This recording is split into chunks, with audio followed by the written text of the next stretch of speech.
Operação Ave de Rapina, inquérito da Polícia Federal aponta que o presidente da Câmara de Vereadores, César Faria, seria o líder do esquema de corrupção que atuava na administração pública de Florianópolis.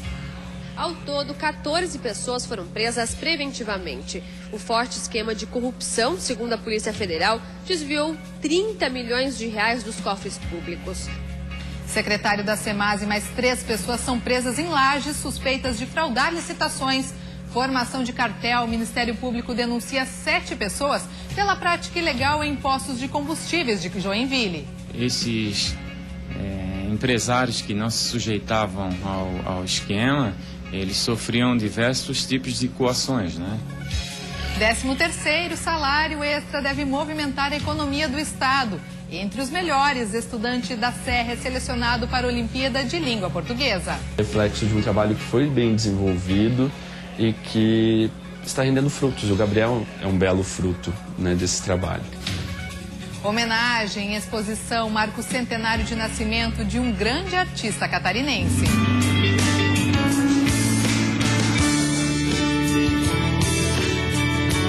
Isso e muito mais a partir de agora no Notícias da Redação.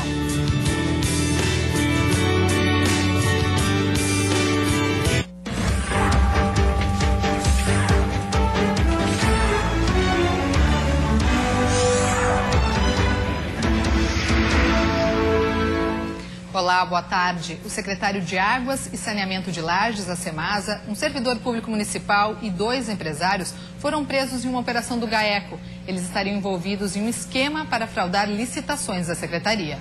O servidor público municipal, Antônio Simas, motorista particular do prefeito Eliseu Matos, foi preso em flagrante juntamente com 2 empresários na noite de ontem, em Lages, ao receber uma bolsa com dinheiro no valor de R$ 165 mil.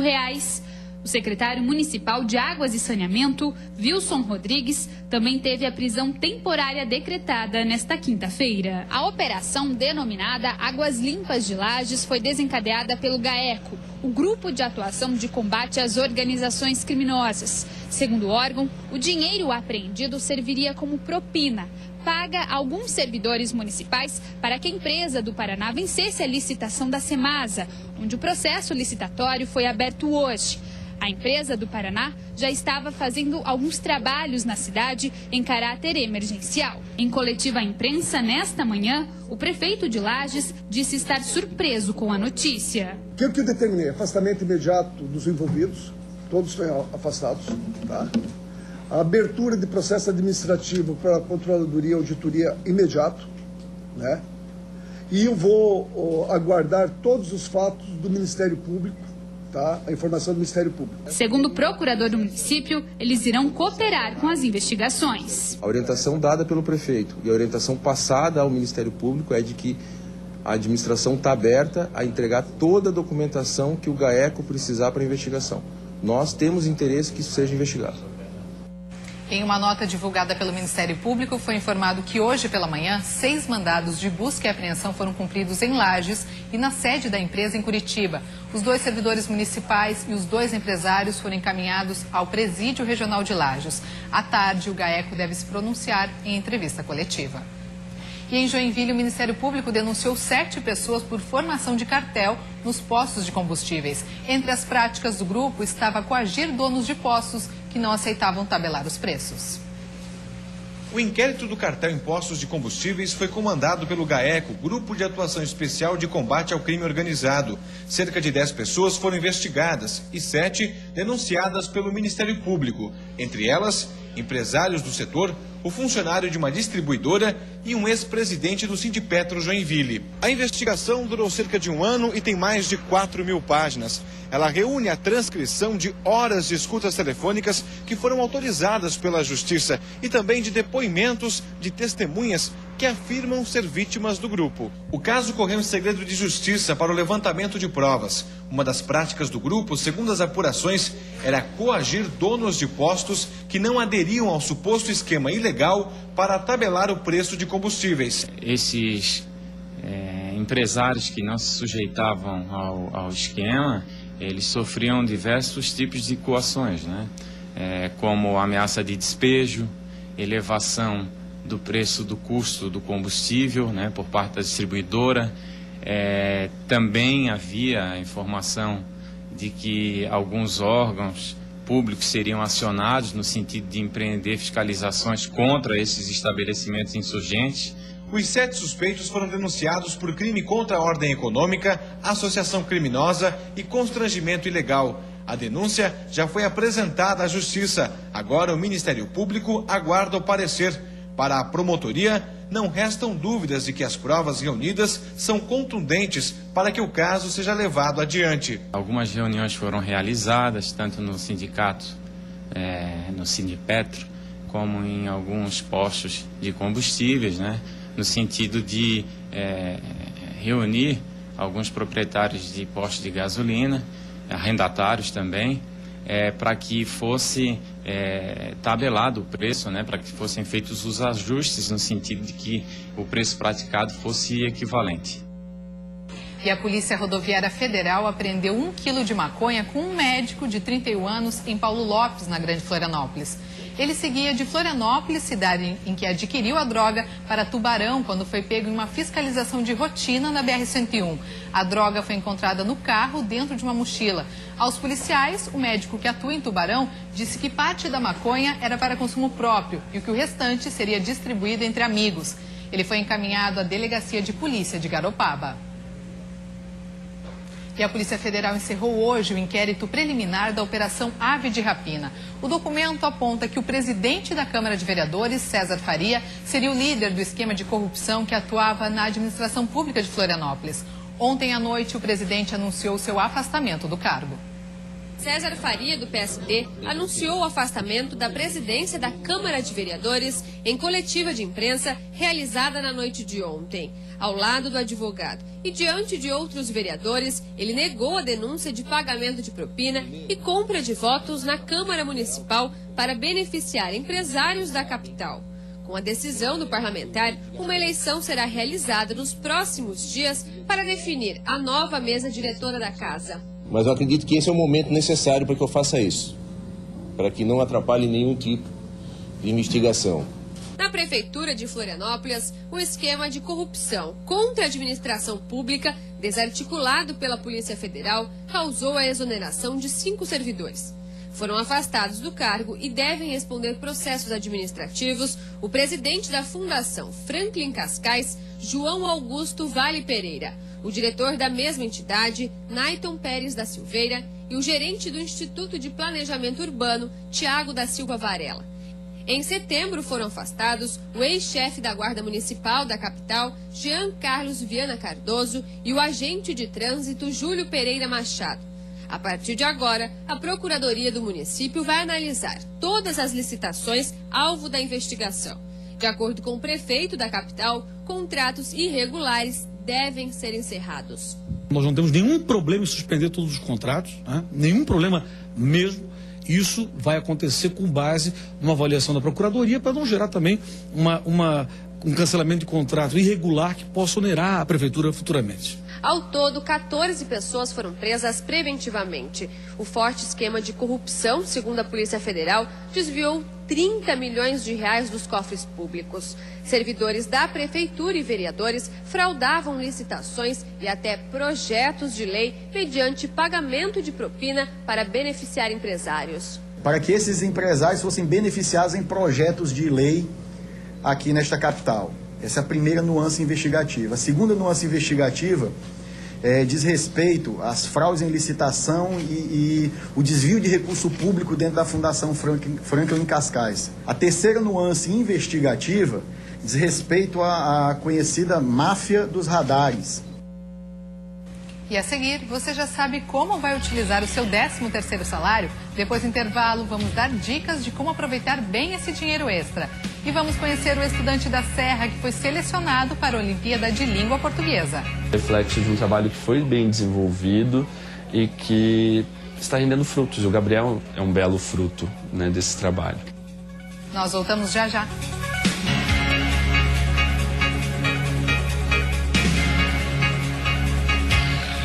Estamos de volta, agora 1h17. E cerca de 84 milhões de brasileiros vão receber o 13º salário este ano. E a primeira parcela do benefício deve ser paga até o dia 30 deste mês. Um dinheiro extra que deve ser bem aproveitado. Aquele saldo extra na conta possibilita muitas opções. Com a chegada do 13º, cada trabalhador faz planos de como utilizar o benefício de final de ano. Como sempre, né, como todo brasileiro, pagar dívidas, contas, né, comprar um pequeno presente. Não sei, só na hora mesmo, para poder falar. Do jeito que as coisas estão caras, né? A gente não sabe como é que vai ser. Pagar contas e o que sobrar, comprar alguma coisa para Natal. O destino desse dinheiro, a princípio, vai ser pagamento aí das contas que ficaram para trás, né? Colocar em dia. E o que sobrar aí, a gente vai tentar dar uma volta aí com a família aí para curtir o comércio de Itajaí. O 13º salário deve injetar mais de 150 bilhões de reais na economia brasileira até o final de dezembro. Mas os especialistas recomendam que os trabalhadores não gastem todo o dinheiro de uma só vez. É preciso fazer um planejamento e economizar. Ele deve reservar uma parte desse valor de 30% a 40% para o seu consumo, final de ano, presentes, desfrutar das férias com esse valor e guardar de 50% a 60% do 13º em uma poupança, resguardar esse dinheiro para as despesas do início do ano, para que ele possa ter uma tranquilidade dentro do seu orçamento, sem apertar, sem criar, por ser uma parcela que vem a mais ao final do ano, ele tem que fazer um bom planejamento para que ele possa colher os frutos desse bom planejamento. Além disso, é importante lembrar que a segunda parcela do 13º salário pode ser menor do que a primeira, já que os descontos, como imposto de renda e INSS, só vêm na segunda parcela, em dezembro. Não interessa o quanto ganha, isso é o mais importante. Independente do seu salário, se você começa a guardar 50, 100 reais ao mês, você começa a criar um planejamento e isso vai te dar frutos muito melhores num curto prazo de tempo, que vai facilitar a tua vida para aquisição de uma casa, para trocar o carro, para você ter uma qualidade de vida melhor. Sair da escola sabendo 2 idiomas é com certeza um diferencial. Por isso, uma escola de Chapecó incentiva os estudantes a dominarem o inglês e o espanhol. E pelo menos uma vez por ano, eles precisam escolher um tema e apresentar um trabalho nas 3 línguas. Hoje em dia, dominar um segundo idioma é fundamental. Saber 2 esses jovens que esta escola desenvolve atividades em inglês e espanhol. Por 2 dias, cerca de 30 alunos apresentam seus trabalhos científicos aos demais colegas e professores. Antes do início, muito nervosismo e expectativa. Por isso, para descontrair, essa estudante fez uma apresentação em espanhol.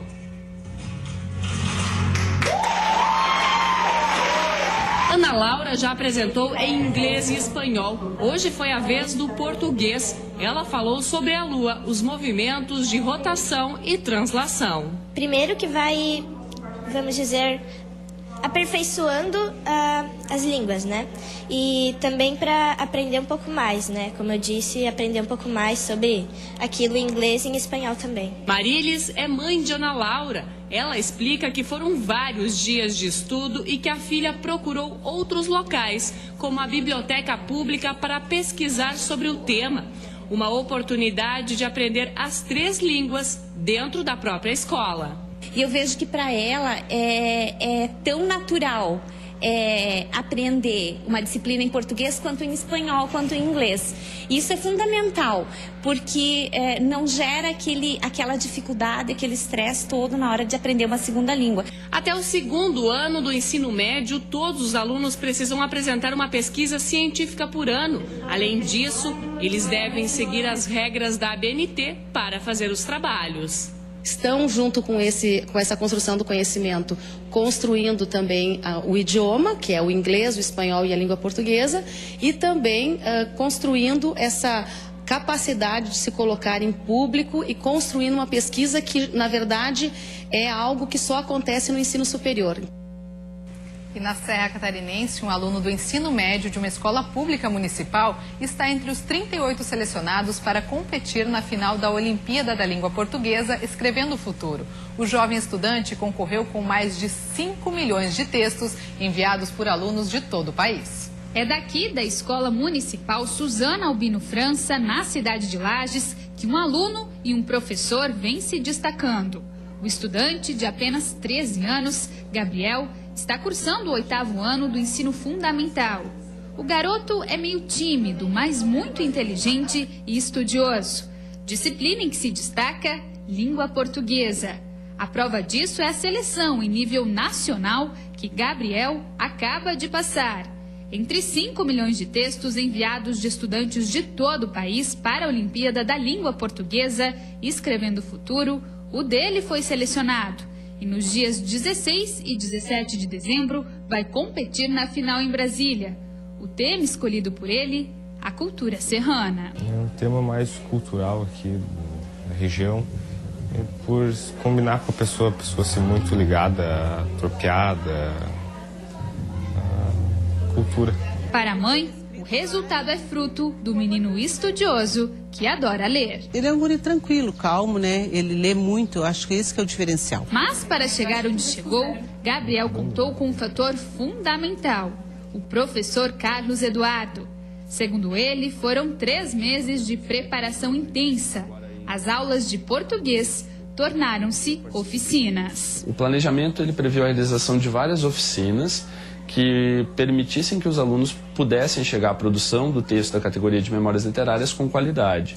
Então, cada oficina focava num aspecto que precisa aparecer num texto dessa categoria. E foi através das aulas que o professor também foi premiado na categoria Relato de Práticas, que tem como objetivo avaliar e premiar a dedicação e envolvimento dos orientadores dos alunos.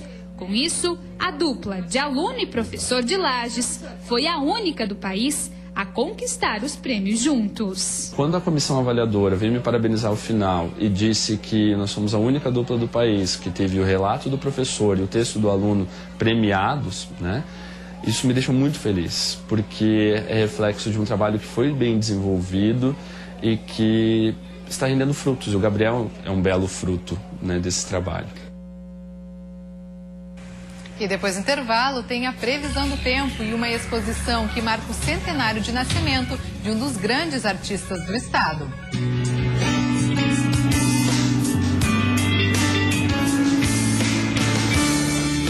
A gente volta já já.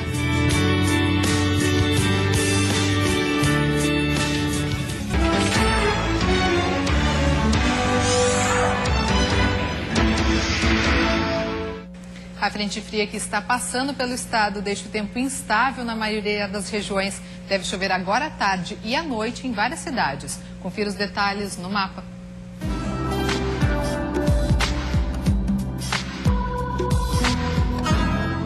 Na Serra Catarinense, a temperatura não deve passar dos 21 graus e o dia é de sol com algumas nuvens. Na região norte, na Grande Florianópolis, a nebulosidade varia ao longo do dia e deve chover à noite. Máximas entre 24 e 26. Já no oeste catarinense, dia de céu com pouca nebulosidade e termômetros marcando até 23 graus. Quinta-feira de sol entre nuvens também na região sul e no Vale do Itajaí, que registram máximas de 24 e 25 graus. Joaçaba recebe a exposição Zumblick Iluminado. A mostra artística marca o centenário de nascimento do artista Willy Zumblick, natural de Tubarão, no sul do estado. Segue até amanhã a exposição itinerante promovida pela Assembleia Legislativa de Santa Catarina. O projeto consiste na reprodução fotográfica de 32 obras do artista Willy Zumblick, envolvendo os mais variados temas. É um artista que pintava muito o contestado, a história da Anita Garibaldi, as festas tradicionais como a do Bandeira do Divino, do Boi de Mamão, o Carnaval. E muita paisagem também da região onde ele morava, que Tubarão, Laguna. Então essa era a característica dele, é mostrar também o cotidiano das pessoas. Willy Zumblick nasceu na cidade de Tubarão, no sul do estado. Faleceu em sua cidade, onde sempre viveu. Em 2008, aos 94 anos, deixou um grande legado e se tornou conhecido em todo o Brasil por suas belas pinturas. Quadros com detalhes impressos sobre corpo acrílico e imagens iluminadas em alta resolução. É isso que se pode ver no Teatro de Joaçaba, no Meio Oeste. Com toda certeza, uma viagem às artes plásticas. A luminosidade, o uso das cores, no qual Willy Zumblick é um mestre, é um especialista. Mas ver ao vivo é muito melhor. São aqui 20 quadros que estão disponíveis para serem apreciados até 10 da noite de hoje e amanhã até o meio-dia. Então, se as pessoas quiserem vir apreciar essa exposição, é totalmente gratuito e o teatro está aberto, está à disposição de vocês. E assim a gente encerra Notícias da Redação de hoje. Uma ótima tarde para você e até amanhã.